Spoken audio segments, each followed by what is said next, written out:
À l'occasion de l'ouverture à Téhéran du colloque de la solidarité nationale et islamique pour l'avenir de la Palestine, l'honorable Ayatollah Ousmane Khamenei a rendu hommage à la résistance inébranlable du peuple palestinien et de la vaillante population de Gaza avant d'indiquer: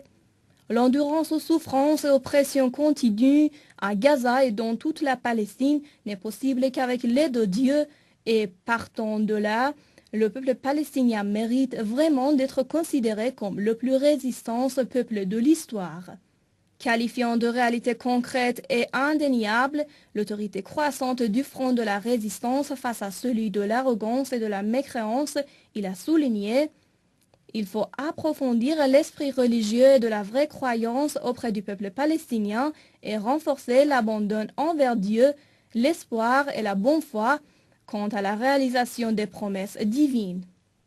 Considérant la question palestinienne comme un défi sérieux pour la civilisation occidentale et les défenseurs de la liberté-démocratie, il a fait remarquer que la résistance de la nation palestinienne avait totalement remis en question et discrédité les allégations avancées depuis plusieurs centaines d'années par l'Occident en matière de liberté et des droits de l'homme.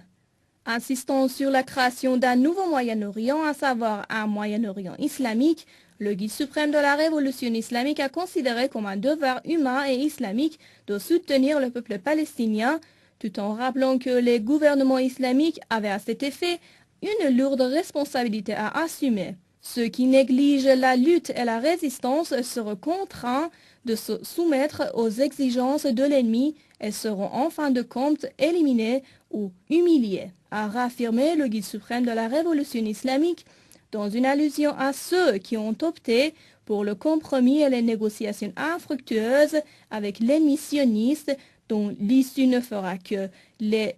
décrédibiliser.